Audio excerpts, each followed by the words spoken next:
ça et là, quelques informations auprès de mes collègues du CNDD et du gouvernement. J'ai retenu de ces informations que l'opposition avait demandé officiellement au gouvernement l'autorisation d'organiser une manifestation. Sur l'injonction du président de la République, cette manifestation n'a pas été agréée.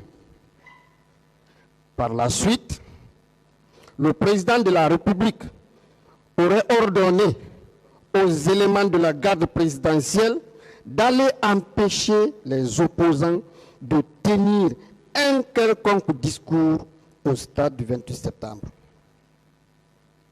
Vous avez encore des ambiguïtés pour comprendre que sans vous, il n'y aurait pas eu les hommes qui vous gardent au stade du 28 septembre. Vous avez fini, je peux vous répondre? Oui.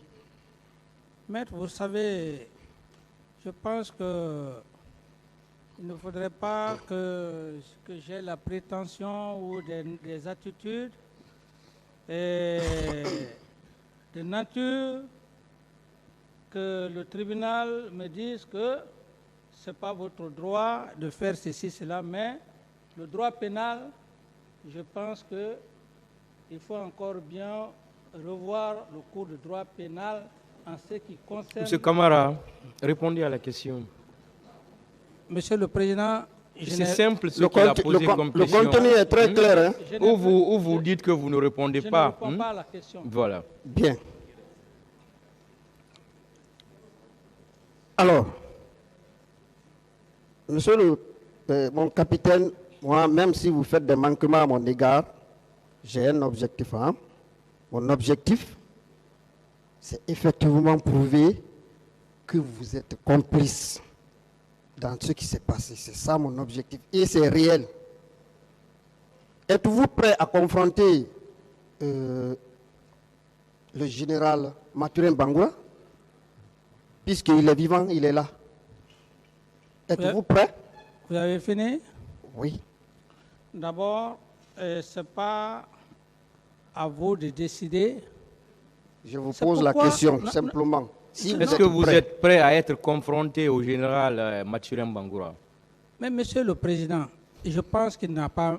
il dit que le général Mathurin Bangoura était en mission, qu'il est rentré, qu'il a eu des informations. Ça, vous avez dit que vous ne répondez voilà, pas. Dit que Est-ce qu'il veut savoir, M. Camara? Vous aviez déjà dit que vous ne répondez pas à cette question, à moins que vous ne vouliez la répondre. Sa question maintenant est de savoir est-ce que vous êtes prêt à être confronté au général Mathurin Bangoura? Monsieur le Président, je vais me confronter, c'est à lui de me confronter au général Mathurin Bangoura par rapport à quoi? Est-ce que vous êtes prêt à être confronté, oui ou non? Monsieur le Président, permettez-moi, même si le général Bangoura vient, le général Mathurin Bangoura vient ici devant votre tribunal, quelqu'un qui était en France, il est venu, les gens lui ont dit, je ne ferai que dire la même chose.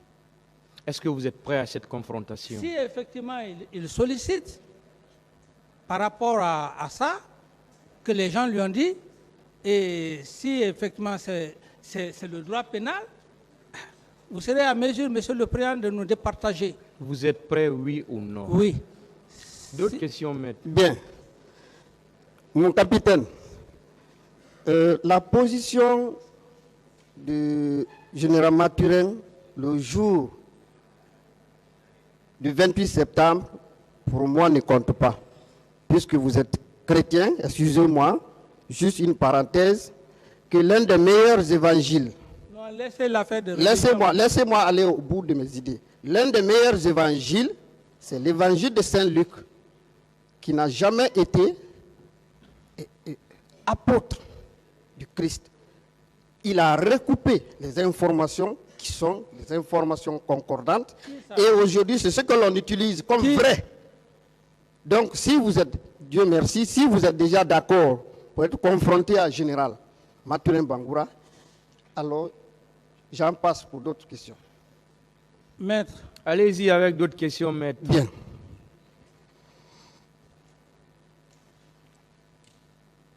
Monsieur mon capitaine, vous avez eu à parler effectivement que Aboubakar Diakité, alias Toumba, alors a été le maître d'œuvre pour le massacre au stade du 28 septembre. Alors, vous n'êtes pas le seul à le dire, à l'avoir affirmé. Il y a beaucoup de témoins. Parmi les témoins, nous allons prendre quelques témoins des officiers. Nous avons capitaine Sori Kondé, gendarme de son état, dans son procès verbal de déposition du 17 septembre 2014, à la page 2. Il dit ceci: possédant des moyens de communication, permettez-moi,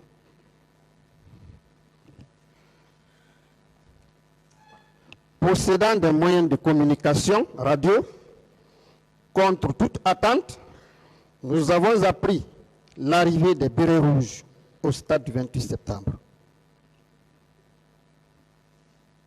Est-ce que cela est vrai? Après toutes les informations qui ont été recoupées. Mais si les bérets rouges sont ceux qui sont partis au stade, si ce qui se dit là-bas, ça n'engage que ceux qui sont partis là-bas. Si les bérets rouges sont partis là-bas, est-ce que leur rôle était là-bas? C'est leur rôle. Donc, moi, je ne fais pas des affirmations qui ne vont pas porter fruit. Bien, il poursuit. Il dit, lorsque nous sommes arrivés, nous avons constaté qu'il y avait des tirs de sommation partout. En général, lorsqu'il y a maintien d'ordre, il faut laisser une issue de secours pour les manifestants. Malheureusement, ce n'était pas le cas pour les bérets rouges. Les gens escaladaient les toits, les clôtures et la tribune du stade annexe pour atteindre le commissariat du stade, où après l'effondrement du toit, certains manifestants sont tombés. Les plus grands marchaient sur les plus petits, chose que j'ai déplorée. Oui, maître, vous posez une question. Qu'en dites-vous par rapport à ça? Oui, maître, vous posez une question. Les bérets rouges, parce que vous avez parlé de Toumba, c'est à Toumba que vous devrez lui poser cette question. Ce n'est pas à moi. Moi, je ne suis pas allé au stade. Cette question, ça ne me concerne nullement pas. Si Sori Kondé avait dit que j'étais en complicité avec lui, là d'accord. Mais tout ce que vous dites là, vous ne faites que contourner autour du pot. Toumba est dans le box des accusés, vous avez dit son nom, demandez-le. La prochaine fois, il est parti au stade par rapport aux déclarations de Sori Kondé. Peut-être que vous aurez la bonne réponse. Bien. Il poursuit, page numéro 3, sur la question: quel est le corps qui a débuté les tirs? M. Sori Kondé répond: en toute franchise, ce sont les bérets rouges que nous avons trouvés sur place et qui ont envahi le stade et qui tiraient dans tous les sens. Okay, Qu'en dites-vous? Oui, c'est très clair. Vous-même, vous avez répondu à mes soucis. Vous avez parlé de Toumba. Vous avez dit qu'il est parti au stade. Sori Kondé a décrit que les bérets rouges ont tiré. Est-ce que c'est le capitaine Dadis qui a tiré au stade? Est-ce que c'est le capitaine Dadis qui a envoyé Toumba et ses éléments au stade? Non. Ce n'est pas le capitaine Moussa Dadis Camara. Toumba a franchi combien de barrières? Plus de 7 barrières pour quitter au camp Al-Faya. Posez-lui la question, maître. S'il y a Bien. eu des tirs, effectivement, comme vous le dites, Sori ne peut pas mentir. Donc tout ce qui s'est passé au stade, essayez de voir Toumba, comment il va se défendre. Mais moi, je ne suis pas là pour le défendre. Bien. Une autre question lui a été posée à la page numéro 4. Est-ce que vous confirmez à votre retour au stade, il y avait des bérets rouges qui tiraient les coups de feu? Monsieur Sori Kondé répond, je le confirme bel et bien. Ces bérets rouges étaient commandés par le lieutenant Toumba, de son vrai nom, Aboubakar Sidiki Diakité. C'est aussi clair. Merci d'ailleurs pour la précision. Merci, maître, pour la précision. Bien. En plus, il répond à une question. En plus du lieutenant Toumba, il y avait son adjudant Begré, qui est déjà mort. Je n'ai pas pu identifier les autres. Mais comme c'est une unité constituée, on peut toujours retrouver la liste à travers les chefs. Donc, Non, ce sont des affirmations incontestables que moi je ne peux pas infirmer.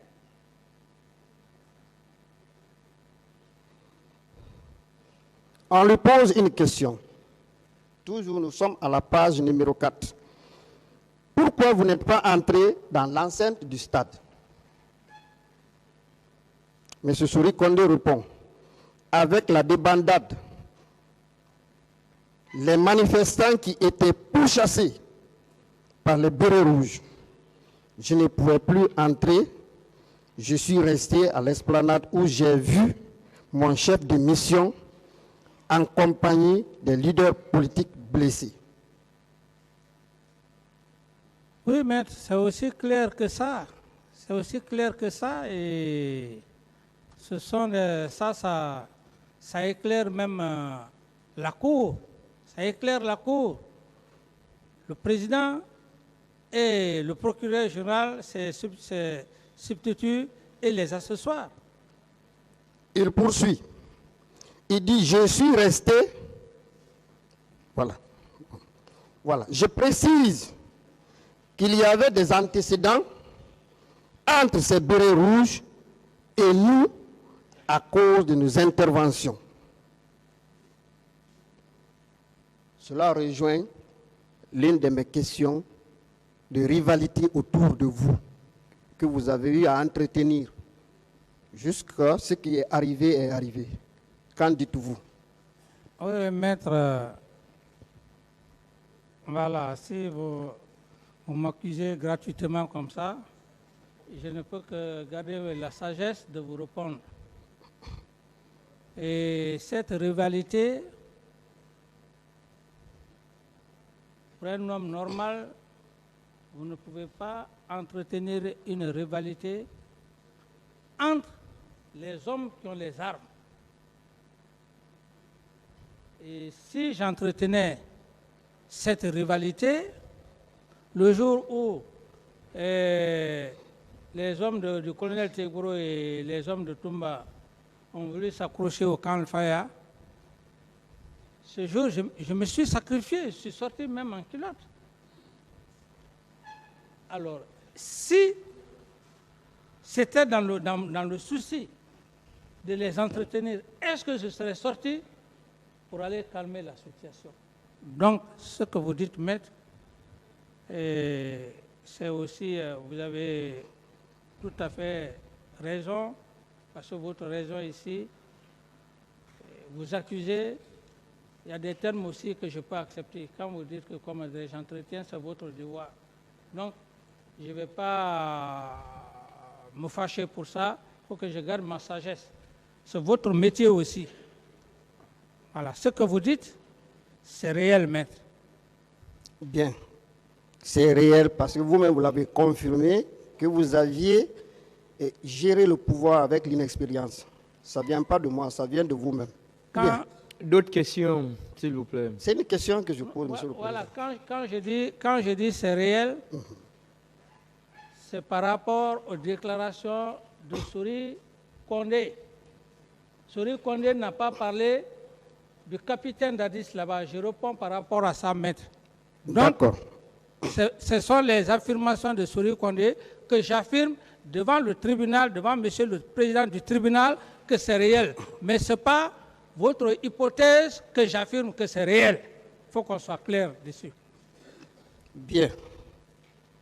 Mon capitaine, un autre témoignage venant de l'un des accusés, M. Blaise Goumou, dans son procès verbal,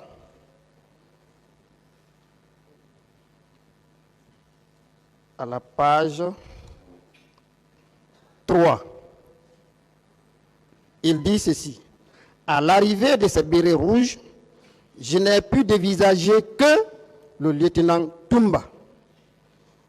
Ainsi, hier, il y avait 4 ou 5 pick-up de bérets rouges.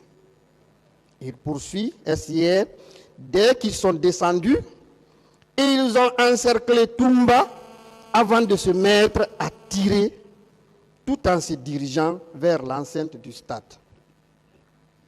Votre aide de camp. Oui, je suis d'accord. Et pour le cas du colonel Blaise, d'abord, je ne parlerai pas parce que, bien qu'il soit militaire, mais je pense qu'il est de la matière avec vous. Il est de la matière avec vous. Il viendra ici. C'est un homme aussi honnête, sincère. C'est ici que je l'ai connu. Ce qu'il vient de dire, je pense que quand il va passer ici, il va vous prouver ce qu'il est. Si c'est un officier d'état-major, il vous le prouvera. Donc, j'affirme et je suis d'accord avec quoi m'adresse ce que vous dites. Bien. Mon capitaine, à propos de colonel Tchibourou, il nous a dit ici qu'il était venu au stade, lui seul avec son chauffeur. Alors, il y a un procès verbal de déposition de témoins concernant M. Aboulay Kamara, chef de quartier de l'Andrea, commune de Dixine.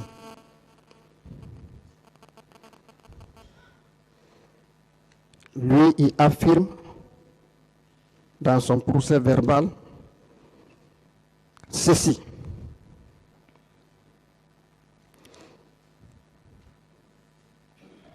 Je ne peux pas vous dire exactement si les gendarmes qui ont lancé les gaz lacrymogènes étaient en compagnie de Tchibourou ou non.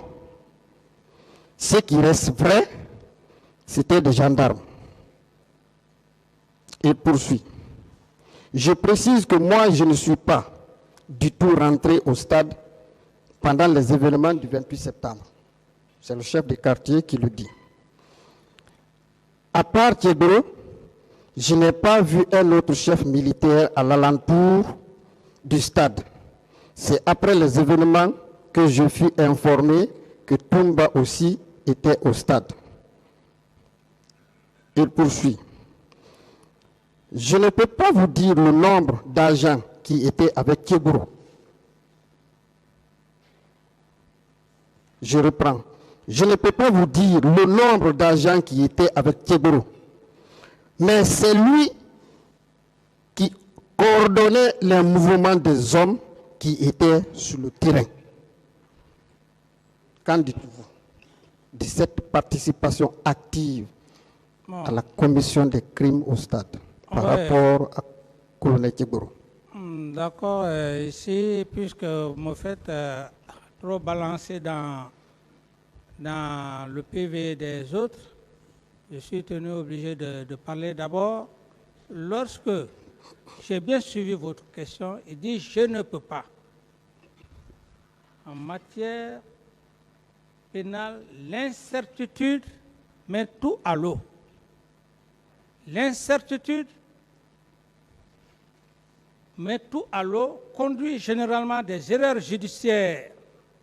Mais par rapport à cette question, je me dis que je n'ai pas de commentaire à faire.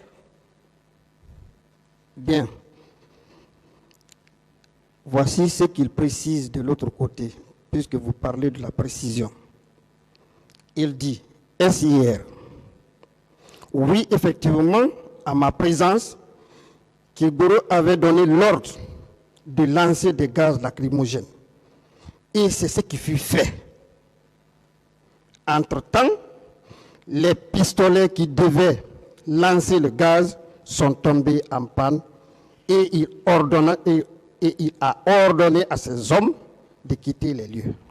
Qu'en dites-vous? Oui, maître, j'estime bien que il y a maître Sovogui qui est là. Et je ne sais même pas si maître Sovogui est là. Alors, j'estime que ça va être un débat houleux entre vous et maître Sovogui en matière de preuves, la reine des preuves. Moi, je n'ai pas cette technique-là, ce langage devant le tribunal. Mais Monsieur Camara, la question vous est posée.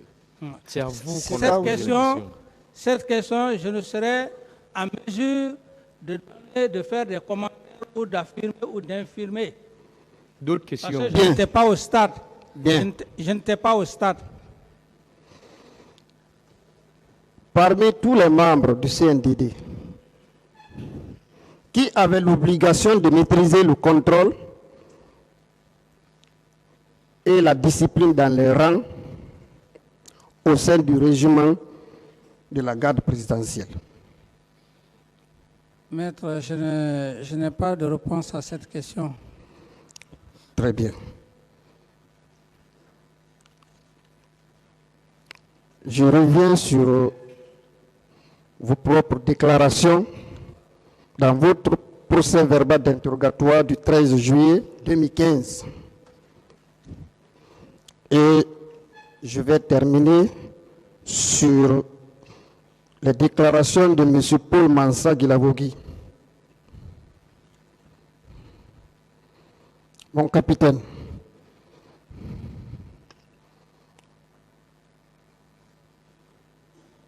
une question vous a été posée.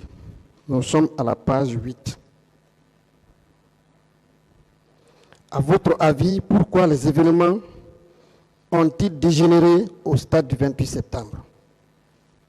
Vous avez répondu.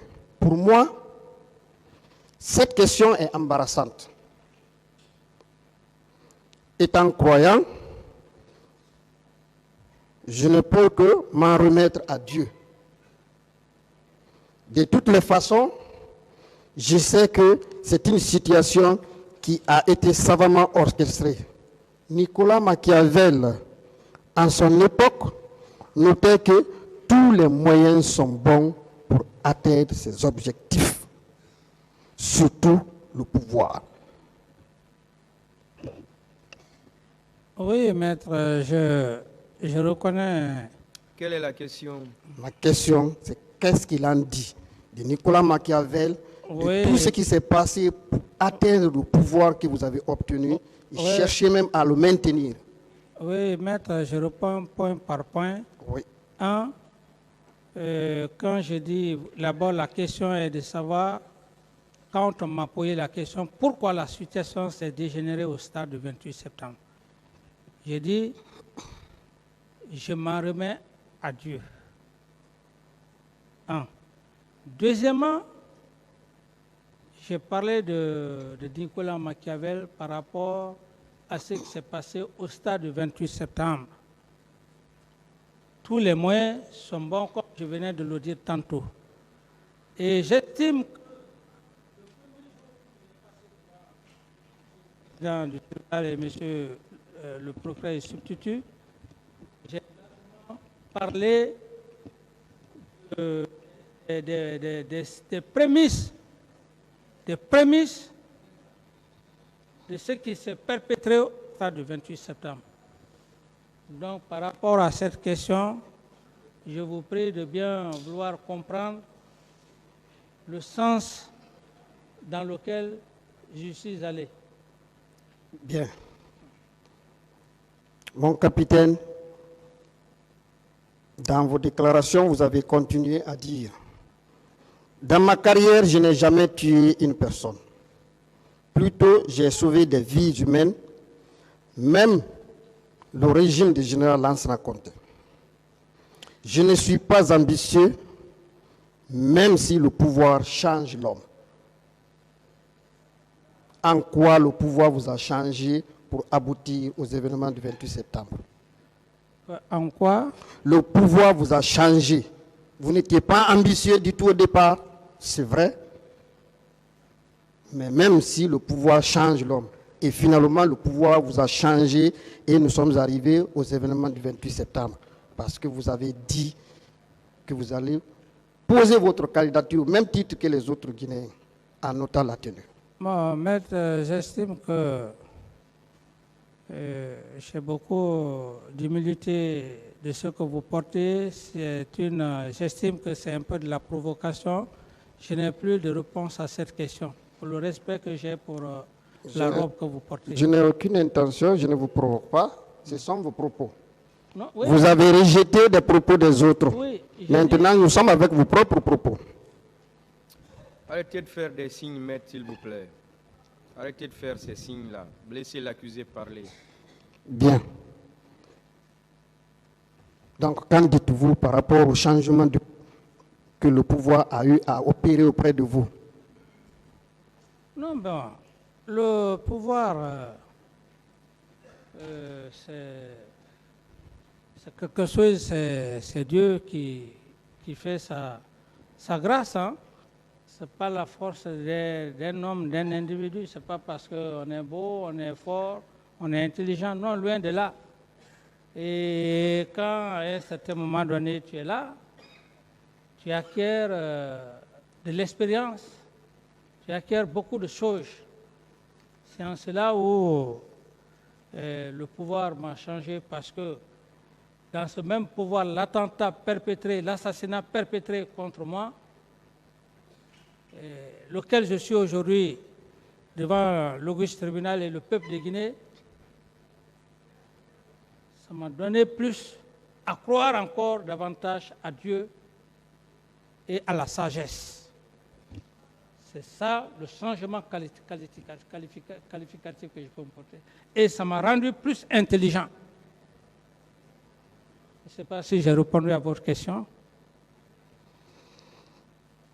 Mon capitaine, à la page numéro 13, vous avez dit ceci en répondant à une question. J'étais comme pris en otage. Oui, maître. Vous savez, c'est Je vais poser la question. Je suis d'accord, j'ai bien compris, c'est mon PV. Oui, mais moi j'ai une question par rapport à ça. Ok, d'accord, posez la question. Bien. Quand on parle d'otages, nous avons les ravisseurs, ceux qui prennent la personne en otage. Donc, vous, déjà, on sait que vous êtes pris en otage. Qui sont vos ravisseurs? Non, bon, ici, dans le sens que les gens pour lesquels j'ai eu toute ma confiance, j'avais tellement confiance, et qu'à un certain moment donné, je ne pouvais rien faire sans eux. C'est vrai, il faut que je sois très clair. C'est comme par exemple le cas du général Sekouba. Je ne pouvais rien faire sans lui. Toutes les décisions, je les partageais avec lui. Alors, donc, c'est une forme d'otage, en quelque sorte. Parce que tu n'es pas là, comme le souverain a décidé, c'est ça, c'est ça, c'est ça. Donc, c'est dans ce contexte. Et lorsque tu es trahi dans ce contexte, ça te donne une intelligence extrême et la sagesse. et tu fais beaucoup attention dans la vie. Bien. Et puisque vous étiez pris en otage, quelle a été la rançon? Est-ce que c'est ce qui s'est passé au stade du 28 septembre? Mais la rançon, maître, Oui. moi-même j'ai été victime. La rançon, c'est ça, je l'ai payé. La confiance aveuglée, je l'ai payé aux frais. Ici à Koundara, si ce n'est pas Dieu, je ne serais pas dans ce monde. Et si moi je dis que c'est le peuple qui a payé les frais au stade du 28 septembre, qu'en dites-vous? D'une part, je le dis, j'ai été victime, j'aurais perdu la vie. Et comme je le dis, je mets toujours Dieu devant. Bon, capitaine, vous ne parlez pas du peuple qui souffre. Vous ne parlez que de vous-même. Pourquoi? Oui, je suis le peuple, je suis d'accord. Et c'est pour ça d'ailleurs que je remercie les nouvelles autorités, à l'occurrence le président de la transition et le ministre de la Justice pour l'ouverture de ce procès. Si je serais mort sans ce procès, ça allait être vraiment quelque chose de très, j'allais le regretter. Peut-être je serais à l'au-delà, j'allais le regretter. Mais le fait que je sois là, j'avais toujours jugé nécessaire que les faits soient mis devant le peuple. Et nous sommes là aujourd'hui. Tout le peuple est en train de nous suivre à travers, comment dirais-je, l'auguste tribunal. Je ne nie pas que le peuple ne souffre pas. Le peuple souffre, surtout les événements du 28 septembre. Je suis conscient qu'il y a eu des morts. C'est pour cette raison que nous sommes là. Quels sont ceux qui ont perpétré ces cas de meurtre, ces cas de viol, etc., etc., etc. Mon capitaine, Oui.